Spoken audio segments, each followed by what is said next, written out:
الحمد لله وكفى والسلام على عباده الذين اصطفى أما بعد فأعوذ بالله من الشيطان الرجيم بسم الله الرحمن الرحيم شهر رمضان الذي أنزل فيه القرآن هدى للناس وبينات من الهدى والفرقان فمن شهد منكم الشهر فليصم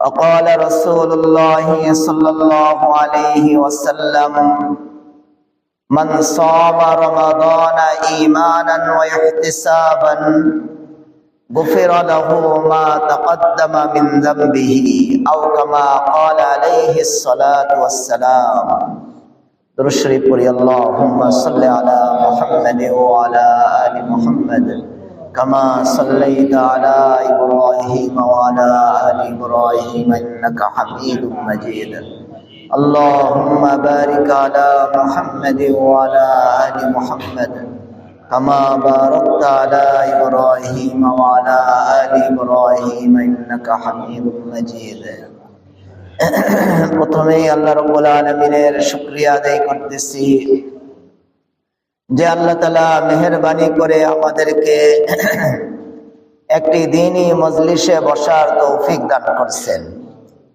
এই যে এখানে আমরা বসছি মসজিদের ভিতরে, আমার কাছে মসজিদের ভিতরে যে মাহফিলগুলি হয় এগুলি ভালো লাগে বেশি। ওই প্যান্ডেলের মাহফিল সেগুলি কোনো আমি দর্শনীয় মনে করি না, কিন্তু মসজিদের ভিতরে যে মাহফিলগুলি হয় এখানে দেখবেন এই মাহফিলগুলি হলে এক নম্বর উপকার হলো মেলা বসে না। যদি ছোট্ট একটা প্যান্ডেল করে আপনারা মাহফিল করতেন, এই ঘরের থেকেও অর্ধেক দেখতেন মেলা, হয়তো বা 10-20টা 50টা দোকান বসে যেত। মানুষ প্যান্ডেলের মধ্যে থাকতো যদি 10 জন, ওখানে থাকতো 100 জন। এখন আপনাদের এই ছোট্ট এলাকা লোকজন কম, আলহামদুলিল্লাহ মনে হইতেছে মসজিদে ভরে গেছে, আর দোকানপাটও তেমন বসে নাই। আর মসজিদ যারা আসে তারা খুব তলব নিয়েই আসে, আগ্রহ নিয়ে কথা শোনে। আমাদের হযরত মাওলানা মুফতি সফিউল্লাহ সাহেব হুজুর দীর্ঘ সময় কথা বলছেন। আমি বেশি কথা বললে তো রাত্র লম্বা হয়ে যাবে, সবাই খেয়াল করে শুনি। যদি কথা বলা শুরু করি আপনারাও আমরাও, তাহলে আর এটা মাহফিল থাকবে না। সবাই খেয়াল করো, এই যে যুবক খেয়াল করো, এগুলো মাহফিলের মধ্যে তোমরা একটু সচেতন থাকবা, ভালো থাকবা। তোমরাও যদি কথা বলো, আমিও যদি কথা বলি, তাহলে এটা তো আর হলো না, পরিবেশ নষ্ট হয়ে যাবে। আমরা যেই মাসটা সামনে আসতে পাইব এটাকে রমাদান মাস বলে। রমাদান মাস অনেক ফজিলতপূর্ণ মাস। এই মাসের প্রস্তুতিমূলক আল্লাহ রাসূল 2 মাস আগে থেকে রমাদান মাসের জন্য প্রস্তুতি নিতেন, আল্লাহ তাআলার কাছে সাহায্য চাইতে থাকতেন। আল্লাহুম্মা বারিক লানা ফি রজব ওয়া শাবান ওয়া বাল্লিগনা রমাদান। আল্লাহ রাসূল এই দোয়াটা 2 মাস ব্যাপী পড়তেন যে আল্লাহ এই রজব আর শাবান মাসে আমার জন্য বরকতের দরজা খুলে দাও, আর আল্লাহ আমার হায়াতকে লম্বা করে দিয়ে রমাদান মাস পর্যন্ত পৌঁছিয়ে দাও। কেন? রমাদান মাস তো বরকতপূর্ণ মাস। রমাদান মাসের মধ্যে বরকত অনেক বেশি, রহমত অনেক বেশি। আল্লাহ রাসূল বলছেন রমাদান মাসে কেউ যদি একটা নফল ইবাদত করে, আল্লাহ তাআলা ফরজ তুল্য আমলের সওয়াব তাকে লিখে দেন। রমাদান মাসে কেউ যদি একটা ফরজ আদায় করে, আল্লাহ তাআলা তার আমল নামার মধ্যে 70টা ফরজের সওয়াব লিখে দেন। তাহলে রমাদান মাস তো অনেক বরকতপূর্ণ মাস। এই রমাদান মাস আল্লাহ আমাদেরকে কেন দান করছেন? কোরআনে কারীমের মধ্যে আল্লাহ বলে দিয়েছেন যে রমাদান মাসটা আল্লাহ যে দিয়েছেন, এই রমাদান মাসের উদ্দেশ্য কি? আমাদেরকে না খাইয়ে রেখে আল্লাহ তাআলার কোনো লাভ নেই। আমাদেরকে কেন আল্লাহ তাআলা রোজা রাখার আদেশ করলেন? আল্লাহ তাআলা কোরআনে কারীমের মধ্যে বলেন কুতিবা আলাইকুমুস সিয়াম কামা কুতিবা আলাল্লাযীনা মিন ক্বাবলিকুম লাআল্লাকুম তাত্তাকুন। আল্লাহ বলেন, বান্দা আমি তোমাদের উপরে রোজা ফরজ করছি, পূর্ববর্তী লোকদের উপরে আমি রোজা ফরজ করেছিলাম, তোমাদের উপরে আমি এই উম্মতে মুহাম্মাদের উপরে আমি রোজাকে ফরজ করছি। কেন? লাআল্লাকুম তাত্তাকুন, যেন তোমরা মুত্তাকি পরহেজগার বান্দা হয়ে যেতে পারো। রোজার মধ্যে আল্লাহ তাআলা এমন শক্তি রাখছেন, কোন ব্যক্তি যদি রোজা রাখা শুরু করে, ফরজ রোজা তো আছে, নফল রোজাও যদি কেউ রাখা শুরু করে, যার অন্তরে আল্লাহর ভয় নাই, এই রোজার বরকতে তার অন্তরে আল্লাহর ভয় চলে আসবে। যে গুনাহ থেকে বাঁচতে পারে না, কোনোভাবেই গুনাহ থেকে বাঁচতে পারে না, যে কবরের সামনে গিয়েও হাসে, কবর যখন খনন করে তখনও যে ছবি উঠায়, আল্লাহর ভয় নাই, মৃত্যুর ভয় নাই, এই ব্যক্তিটা যে পশুর মতো হিংস্র হয়ে গেছে, মাকে মারতে চায়, বাবাকে পিটাতে চায়, এই ব্যক্তিটাও যদি রোজা রাখতে থাকে, আল্লাহ তাআলা রোজার বরকতে তার অন্তরের মধ্যে তাকওয়া দেবে, তাকওয়ার নিয়ামত সে পেয়ে যাবে। আল্লাহ তাকে মুত্তাকি বান্দা বানিয়ে আল্লাহ তাআলা তারপরে দুনিয়া থেকে নেবেন। এজন্য আমরা রোজার মাসের প্রস্তুতি এখন থেকে নিব। আমরা এখন থেকে সুন্দরভাবে সামনের মাসটা যে আমরা রোজা রাখবো, এখন থেকে মানসিকভাবে প্রস্তুতি নিব। আপনি দেখবেন কেউ বিদেশ যাইতেছে, অন্য দেশে যাইতেছে, কেন? টাকা কামাবে।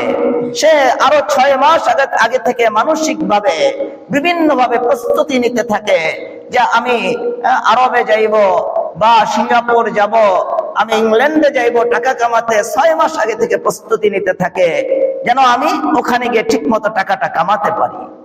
আর আমাদের সব কামানের মাস হলো রমাদান মাস।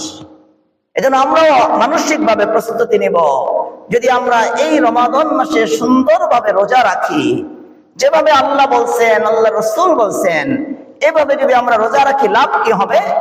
আল্লাহ রাসূল বলেন, মান সামা রমাদানা ঈমানান ওয়া ইহতিসাবান গুফিরা লাহু মা তাকদ্দামা মিন যামবিহি।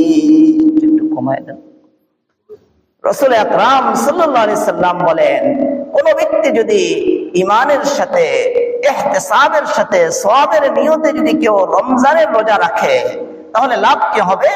আল্লাহ রাসূল বলেন, তার জীবনের সব গুনাহকে আল্লাহ মাফ করে দেবেন। আমরা রোজার মাসের রোজাটা যদি একটু হক আদায় করে, সুন্দরভাবে যদি আমরা রোজার হক আদায় করি। রোজার হক কি? রোজার হক হলো রোজার মাসে গীবত না করা। রোজার হক হলো রোজার মাসে মিথ্যা না বলা। আল্লাহ রাসূল বলছেন, অনেকে রোজা রাখে, কিন্তু সে রোজাটা রেখে পুরান কাপড়ের মতো এরকম ছিঁড়ে ফেলে। সাহাবায়ে কেরাম প্রশ্ন করছেন যে, ইয়া রাসূলুল্লাহ, রোজাকে আবার কিভাবে ছিঁড়ে ফেলবে? রোজা তো কোনো কাপড় নয়, কাগজ নয়। কাগজকে ছিঁড়ে ফেলা যায়, রোজাকে কিভাবে ফেলে? আল্লাহ রাসূল উত্তরে বলছেন, যারা রোজার বসে রোজা রেখে যারা গীবত করে, মিথ্যা কথা বলে, জবান দিয়ে মিথ্যা কথা বলে, গীবত করে, তারা যেন এই রোজাটাকে পুরান কাপড়ের মতো ছিঁড়ে ফেলে। এজন্য রমজানের রোজার হক হলো আমরা না খেয়ে থাকবো, পানি পান করব না, ইবাদত বন্দেগী করব। সাথে সাথে একটা হক হলো এই জবান দিয়ে মিথ্যা কথা না বলা, এই জবান দিয়ে গীবত না করা। তাহলে আমাদের এই রোজাটা সুন্দর হবে। আল্লাহ রাসূল বলেন, রুব্বা সাইমিন লাইসা লাহু মিন সিয়ামিহি ইল্লাল জাওউ, যে অনেক রোজাদার এমন আছে যারা রোজা রেখে ক্ষুধার্ত থাকার কষ্টটা ছাড়া আর কিছুই পায় না। ক্ষুধার্ত থাকার একটা কষ্ট সে শুধু অনুভব করে, কিন্তু তার আমলনামার মধ্যে কোনো সওয়াব লেখা হয় না। কেন? যে সে রোজাও রাখে আবার গীবত করে, রোজাও রাখে চোখের গুনাহ করে, রোজাও রাখে জবানের গুনাহ করে, কানের গুনাহ করে। সে গান শুনতে থাকলো, রোজা রাখলো, আবার ওদিক দিয়া মোবাইলে বিভিন্ন ভাবে বাজনা যুক্ত গান শুনলো। তাহলে সে এই যে কানের গুনার মাধ্যমে রোজার হককে নষ্ট করে ফেললো। রোজার দ্বারা যে নূর আলো তার অন্তরে পয়দা হয়েছিল, এই নূর আলোগুলি নষ্ট হয়ে গেল। এই জন্য আমাদের রোজার মাসের হক হলো, রোজার মাসে কোনো গুনাহ করা যাবে না, কোনো মাসই তো করা উচিত না। রমাদান মাসে যদি আমরা গুনাহ মুক্ত ভাবে রোজাটা রাখি, আল্লাহ আমাদের অন্তরের মধ্যে তাকওয়া ঢেলে দিবে। পরে 11টা মাস ইনশাআল্লাহ আমরা আল্লাহর ভয় নিয়ে সব গুনাহ মুক্ত, গুনাহ ছেড়ে দিয়ে আমরা চলতে পারবো ইনশাআল্লাহ। এজন্য আমরা রোজার মাসের রোজা সুন্দরভাবে আদায় করব, তারাবির নামাজটা সুন্দরভাবে আদায় করব। আজকে আমরা ওই ডক্টরদের অনুষ্ঠান শুনি, অনেক ডক্টরদের অনুষ্ঠান শুনতে শুনতে আগে যাদের দাড়ি ছিল এখন দাড়ি ফেলে দিছে। যারা আগে জুমার নামাজের আগে কবলাল জুমা 4 রাকাত পড়তে জুমার আগে নামাজ ছেড়ে দিছে। যারা আগে জুমার নামাজের পরে আবার 4 রাকাত সুন্নত পড়তো তারা ছেড়ে দিছে। ডক্টরদের কথার এত প্রভাব পড়ছে যে ওনাদের জীবন থেকে এখন আমল চলে গেছে। একজনে দাড়ি ফেলে দিছে। আমার এক বন্ধু জিজ্ঞাসা করছে, কিরে ভাই তোমার আগে দাড়ি লম্বা ছিল, এখন তুমি ক্লাসে পড়ো নাই? আমি ডক্টরদের ওয়াজ শুনছি, বয়ান শুনছি, ডক্টরদের বয়ান শুনে আমি এমন কিছু ক্লাস করছি যে আমি বুঝতে পারছি যে দাড়ি রাখার কোনো দরকার নেই। নাউজুবিল্লাহ বলে।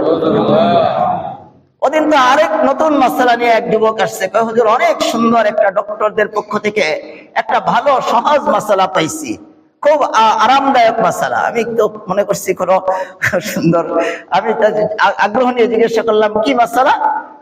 একজন ডক্টর ফতোয়া দিচ্ছেন যে এটা আমার জন্য খুব সুবিধাজনক, যে কেউ যদি পিছনের রাস্তা দিয়ে বাতাস ছাড়ে আর আওয়াজ না হয়, দুর্গন্ধ প্রকাশ না পায়, তাহলে ওযু ছুটবে না। নাউজুবিল্লাহ বলেন। আজকে আমরা ওয়াজ এগুলি শুনে, এই নেটের ডক্টরদের ওয়াজ শুনে শুনে যাও জীবনে কিছু আমল ছিল সব আমল এখন আমাদের শেষ হয়ে যাইতেছে। এজন্য আল্লাহ কোরআনে বলে দিয়েছেন, ইন্নামা ইয়াখশাল্লাহা মিন ইবাদিহিল উলামা। আমাকে ভয় করে ওলামারা। ডক্টররা নিজেদের নামের আগে আলেম লেখে না, মাওলানা লেখে না, ডক্টর লেখে। আমরা ওলামাদের কাছে বসবো, ওলামাদের সংস্পর্শে গিয়ে দিন শিখবো। আজকে এই ডক্টর বিভিন্ন ধরনের ব্যক্তিদের এই বেআমল বক্তাদের ওয়াজ শুনে কেউ তো এমন আছে যে আগে তারাবি পড়তো, পুরা 20 রাকাত তারাবি ছেড়ে দিছে। কারণ ডক্টররা ফতোয়া দিছে এটা সুন্নত, না পড়লে কোনো অসুবিধা নাই। আর কোন ব্যক্তি পড়লো সাটখাট করে 8 রাকাত পড়া শুরু করছে। অথচ ওমর রাদিয়াল্লাহু তাআলা আনহুর জমানা থেকে নিয়ে একেবারে 1400 বছর পর্যন্ত পৃথিবীর সব ঐতিহাসিক মসজিদগুলিতে 20 রাকাত তারাবি এটা পড়ে আসা হয়েছে। 20 রাকাত তারাবি পড়ে আসা সাহাবীদের চেয়ে এলেম কোন ডক্টরের তো বেশি হইতে পারে না। হযরত ওমর রাদিয়াল্লাহু তাআলা 20 রাকাত তারাবি পড়ছেন মদিনার মসজিদের মধ্যে। আর উবাই ইবনে কাব রাদিয়াল্লাহু তাআলা ইমাম ছিলেন।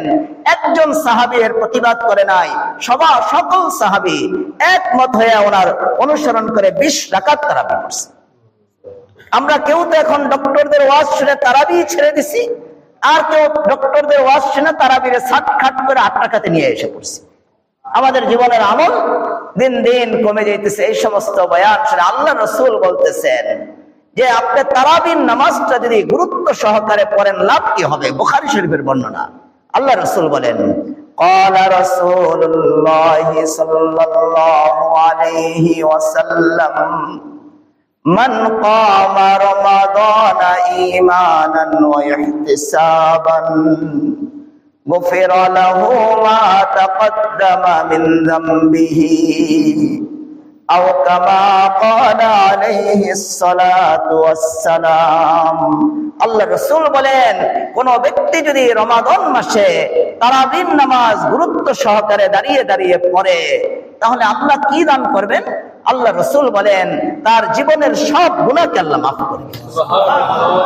তাহলে বলেন আমাদের এই তারাবি ছেড়ে দেওয়া উচিত হবে?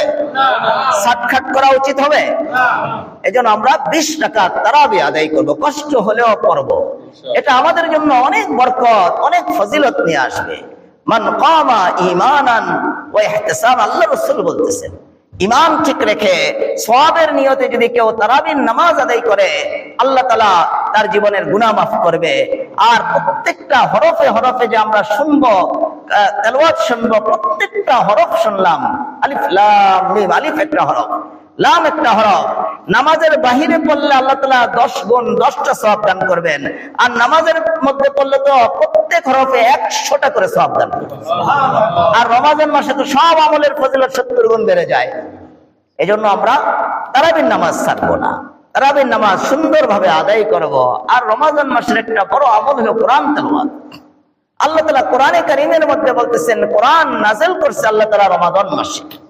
আল্লাহ বলেন, শাহরু রমাদানাল্লাযী উনজিলা ফীহিল কুরআন হুদাল লিন-নাসি ওয়া বায়্যিনাতিম মিনাল হুদা ওয়াল ফুরকান। আল্লাহ বলেন রমাদান মাস, এই রমাদান মাসের কথা আল্লাহ বলতেছেন যে এই মাসে আমি কোরআনকে নাযিল করছি। এই কোরআন আমি নাযিল করছি রমাদান মাসে। আল্লাহ বলতেছেন, আল্লাহ তাআলা লাইলাতুল কদরের রাত্রিতে এই লৌহে মাহফুজ থেকে একসাথে পুরা কোরআনে কারীমকে প্রথম আসমানে নাযিল করেছিলেন। তাহলে এই কোরআনকে আল্লাহ তাআলা রমাদান মাসে নাযিল করছে। কোরআনের সাথে রমাদান মাসের একটা বিশেষ সম্পর্ক আছে। আল্লাহ রাসূল সাল্লাল্লাহু আলাইহি ওয়াসাল্লাম হাদিসে আসছে যে রমাদান মাসে জিবরিল আমিন আলাইহিস সালামকে এক খতম কোরআন শরীফ শোনায় দিতেন। আর জিবরিল আমিন রাসূল সাল্লাল্লাহু আলাইহি ওয়াসাল্লামকে এক খতম কোরআন শোনাইতেন, দাওয়ার করতেন। এভাবে কোরআনের দাওয়ার করতেন। কোরআনের সাথে একটা বিশেষ সম্পর্ক হলো রমাদান মাসের। রমাদান মাসে অধিক পরিমাণে কোরআন পড়া। আমাদের ইমাম আবু হানিফা রাহমাতুল্লাহ আলাইহি, উনি তো তাবিঈন, উনি কেবারে তাবিঈন ছিলেন। সাহাবীদেরকে উনি দেখছেন, সাহাবীদের আমল উনি দেখছেন। এখন অনেক ডক্টররা ইমাম আবু হানিফা রাহমাতুল্লাহ আলাইহিকে নিয়ে কটূক্তি করে, তুমি তো দেখোই না, তুমি তো সাহাবীর নামও ঠিক মতো জানো না। আর ইমাম আবু হানিফা রাহমাতুল্লাহ আলাইহি অনেক সাহাবীর সোহবত উঠাইছেন, অনেক সাহাবীকে দেখছেন, নিজের চোখে সাহাবীদের আমল দেখছেন।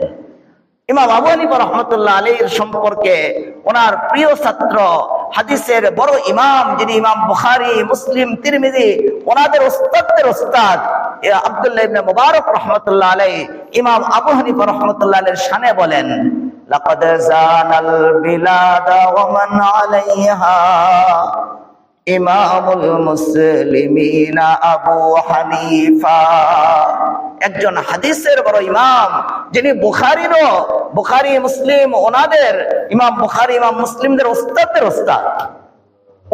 উনি বলতেছেন ইমাম আবু হানিফা রাহমাতুল্লাহ আলাইহির শানে যে সারা বিশ্বের প্রান্তে প্রান্তে দিন পৌঁছানোর প্রান্তগুলিকে, গ্রাম শহরগুলিকে আল্লাহ তাআলা ইমাম আবু হানিফা রাহমাতুল্লাহ আলাইহির ইলমের দ্বারা আলোকিত করেছেন।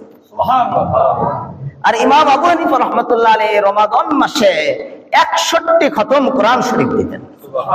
প্রতিদিন এক খতম, প্রতি রাত্রে এক খতম। আর তারাবির মধ্যে পুরা মাসে এক খতম কোরআন শরীফ পড়তেন। 61 খতম উনি কোরআন তেলাওয়াত করতেন রমাদান মাসে। এজন্য আমরা কোরআনের সাথে সম্পর্ক কায়েম করব। কোরআন আমরা যদি পড়ি, শুনি, আল্লাহ আমাদের উপর রহমত নাযিল করবেন। আল্লাহ কোরআনে কারীমের মধ্যে বলেন, ইযা কুরিয়াল কুরআন ফাসতামিউ লাহু ওয়া আনসিতু লাআল্লাকুম তুরহামুন। আমার বান্দারা, যখন কোরআন পড়া হয়, আল্লাহ বলতেছেন, এই তোমরা চুপ থাক, তোমরা তো ভদ্র মানুষ, তো তোমরা অভদ্র না, তো চুপ করে বসো, তোমরা তো ভালো ছেলে, তোমরা এমন করলে এটা কেমন? তুমি দাঁড়িয়েও তো রাখছো, তোমাদের কিন্তু আমি কথা বলতে পারতেছি না। হ্যাঁ, আমার তো তুমি জানো না, আমি তো তবিয়ত খারাপ, তুমি তো মুসলমান না, তাহলে তুমি এমন করতেছো আমার সামনে বরাবর বসে। এটা তোমার জন্য উচিত হয়নি। তুমি ইস্তেগফার করো, এটা তোমার ক্ষতির কারণ হবে, কয়ে দিলাম। তুমি মসজিদে বসে গেলে করতেছো, টুপি মাথায় দিয়ে দাঁড়িয়ে রেখা। আল্লাহ কোরআনে কারীমের মধ্যে বলতেছেন, ইদা কুরিয়াল কুরআন ফাসতামিউ লাহু ওয়া আনসিতু লাআল্লাকুম তুরহামুন। আল্লাহ বলতেছেন যে কোরআন যখন পড়া হয়, তখন আল্লাহ তাআলা এই কোরআনকে যারা শুনবে, কোরআনের মধ্যে যারা কান লাগাবে, আল্লাহ তাআলা তাদের উপরে রহমত নাযিল করেন। যাদের ভালো লাগে না, চলে গিয়ে তোমরা হাঁটাহাঁটি করো, ওখানে বাদাম আছে, বাদাম খাও, তাহলেই তো হয়। আমরা তো বক্তা না মিয়া, বক্তা টাকার লেগে আসি মিয়া, আমরা বক্তা করো, আমরা বক্তা না। কিন্তু কেউ অভদ্র কাজ করলে কিন্তু খারাপ লাগে, বুঝো নাই? মুসলমানের মতো চলবে, বুঝো নাই? তোমরা যদি ভদ্র না হও, তাহলে তো অসুবিধা, তোমাদেরকে নিয়ে কিভাবে চলবো না? তুমি যদি এখানে বসে ঠাট্টা করতেছো, আমাকে নিয়ে এরকম হাসি তামাশা করতেছো, পিচ্ছিরে হাসতেছো, তাহলে আমি কিভাবে বলবো? তোমার ভদ্রতা কোথায়? শিক্ষা দীক্ষা তো অনেক কিছু আলহামদুলিল্লাহ অর্জন করছো তোমরা, দেখলেই তো বড় জিনিস। শিক্ষার সাথে দীক্ষা, আদর্শ। এই আমি আসার পথে কওমি মাদ্রাসার অনেক ছাত্র আমার সাথে দেখা করছে, মাথা নত করে দিচ্ছে যে হুজুর মাথা ধরে একটু দোয়া করে দেন। কওমি মাদ্রাসার ছাত্র দেখো, তাদের ছুটি এখন, তারা আনন্দ উল্লাস না করে তারা তবলিগে চলে গেছে। হ্যাঁ, নরসিংদীর ছেলে চলে গেছে নোয়াখালী তবলিগে। হ্যাঁ, কষ্ট করতেছে, বাড়িতে না আইসা তারা তবলিগ করতেছে, মানুষকে দিন পৌঁছাবে। বুঝতে হবে তো, আমরা মুসলমান, আমাদের অবস্থা হলে কেমন হবে? একটা ওয়াজ যদি তুমি নষ্ট করে দাও, তাহলে আর এখানে বসে কি লাভ হলো? এটা তো অনেক খারাপ কাজ হলো, কিন্তু সবার ক্ষতি করে ফেললা তুমি।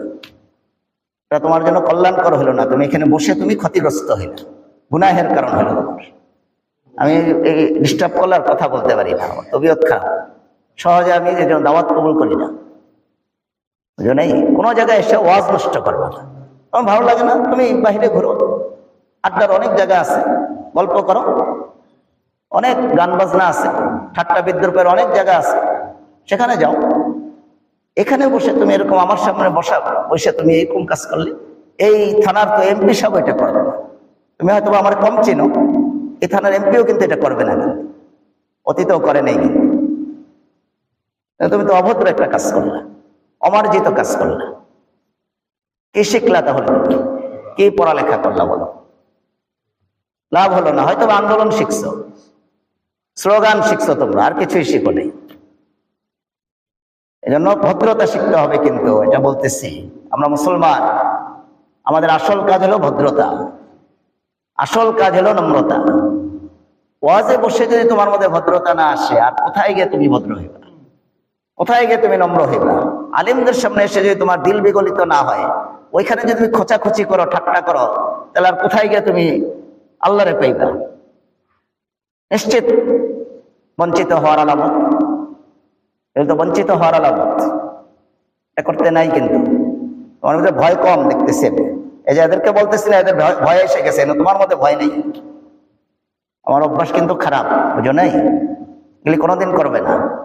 একেবারেই খুব আমি রাগান্বিত হইতেছি তোমার উপরে,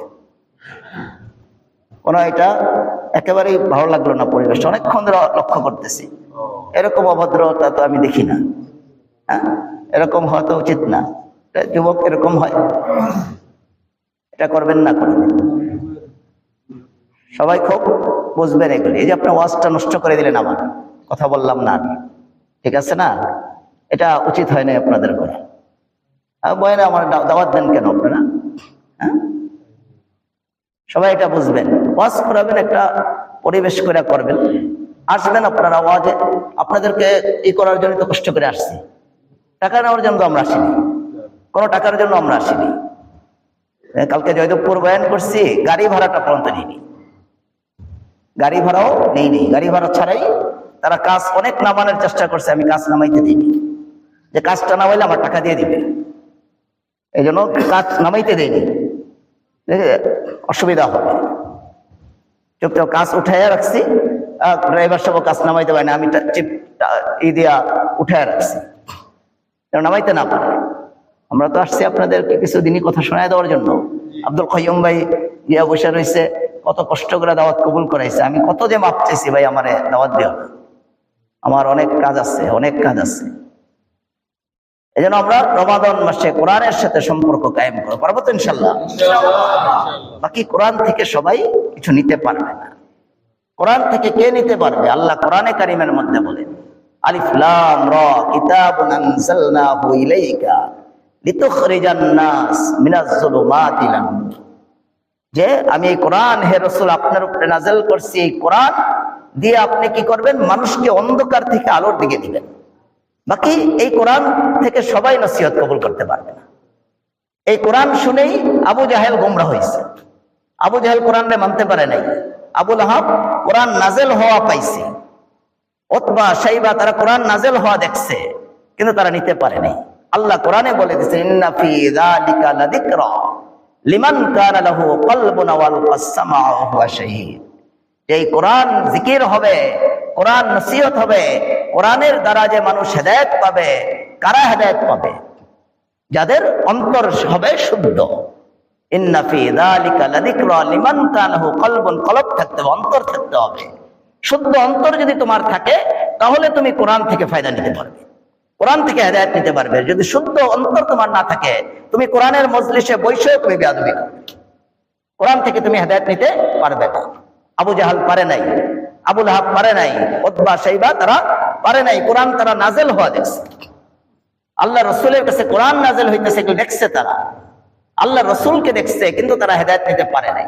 কেন? শুদ্ধ অন্তর ছিল না। ইন্না ফি যালিকা লাযিকরা লিমান কানা লাহু কলবুন। কোরআন জিকির হবে, কোরআন হেদায়েত হবে কার জন্য? যার অন্তর হবে শুদ্ধ, আর যে একেবারে মনোযোগের সাথে কোরআনকে শুনবে। খোঁচাখুচি করে যে তুমি কোরআন শোনো, এই কোরআন তোমাকে হেদায়েত দিবে না, কোরআন থেকে তুমি কিছুই নিতে পারবে না। এই জন্য কোরআন নাজেলের মাস এই রমাদান মাস, আমরা কোরআনের সাথে সম্পর্ক কায়েম করব, কোরআনের সাথে যথাসম্ভব একেবারে লাগাও, খুব ইত্তেসাল, খুব বেশি করে সম্পর্ক কায়েম করবো। যারা পড়া পারি না, ইমাম সাহেবের কাছে গিয়ে পড়া শিখবে। অনেক আইম্মে মাসাজিদ, ওলামা বসা, ওলামাদের অন্তরে তো আল্লাহ তাআলা উম্মতের হেদায়েতের একটা বড় ধরনের জজবা দান করছে। উম্মতকে হেদায়েত করার জন্য তারা অনেক চেষ্টা করেন, অনেক কষ্ট করেন, সব কষ্ট স্বীকার করতে তারা তৈয়ার। এই জন্য ওলামাদের কাছে গিয়ে গিয়ে আপনারা কোরআন শিখবেন। প্রত্যেক মসজিদের মধ্যে ওলামাদেরকে অনুরোধ করে করে বয়স্ক লোকদের, বড়দের, ছোটদের কোরআন তালিমের ব্যাপক ব্যবস্থা করা দরকার। আমরা এইভাবে কোরআনের সাথে সম্পর্ক কায়েম করব, রমাদান মাসের রোজাগুলিকে সুন্দরভাবে আদায় করব।